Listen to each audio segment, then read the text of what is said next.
Welcome to episode 7 of Sands of Time. Previously, we saw how the Egyptians were able to discover measurements units that were never credited to them and how precise Egyptians were. Thanks for showing love with your likes, comments, and subscriptions. And so the preparation began.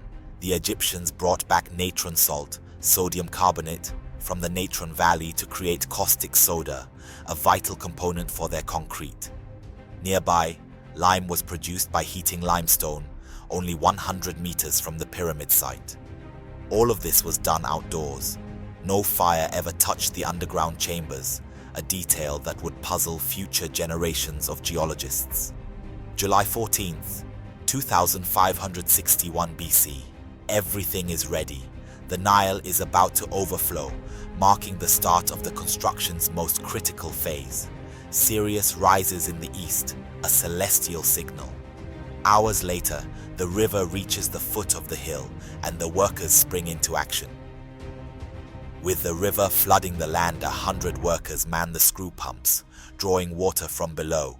The water flows through carefully carved channels, filling the basins where other teams stand ready to mix the materials: dark brown limestone, natron, and lime.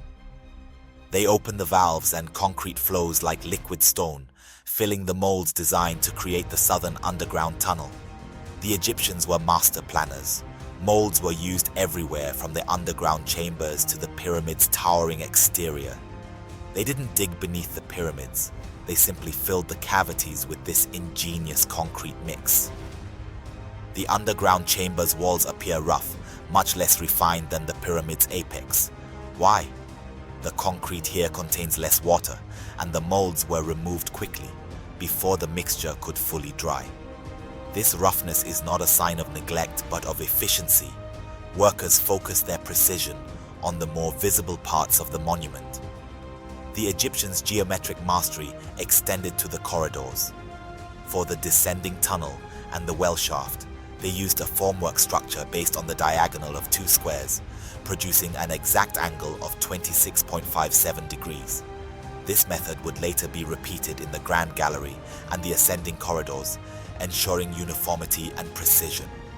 The well shaft, built simultaneously with the rest of the pyramid, featured notches along the walls, footholds for workers as they descended into the depths. As they completed the shaft, they reached a point, now known as the grotto.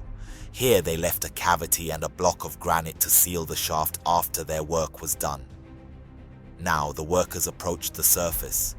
The volume of the cavity they had filled was around 450,000 cubic meters, a staggering amount, but only a fraction of the 2.6 million cubic meters required for the entire pyramid. To speed up the work, a fourth passage was opened, allowing more teams to mix and pour the limestone concrete. They divided the labor meticulously. Some teams mixed the materials, while others poured. The ground beneath the pyramid's platform had been fully leveled and graded. The limestone slurry, enriched with water, formed a self-leveling foundation, ensuring the floor was precise to within 21 millimeters, no extraterrestrial intervention needed. With sticks and ropes, the workers traced the pyramid's perimeter, working with absolute precision. The first segment of the Apothem perimeter was drawn, 220 cubits across the future south face. They realigned themselves with this new central point, ensuring the future pyramid would be perfectly aligned and symmetrical. The shape they created was more than just geometry. It was a celestial masterpiece. At each equinox, the shadow cast by the sun would divide the pyramid's faces in half, a phenomenon visible even from miles away. This alignment with the heavens was no accident, but the result of centuries of astronomical knowledge. At this stage, the architect Hemionu made a critical decision. He stopped filling the center and began working with molded stones. Each cornerstone was carefully poured into formwork molds, their slopes calculated to a precise angle of 51.50 degrees.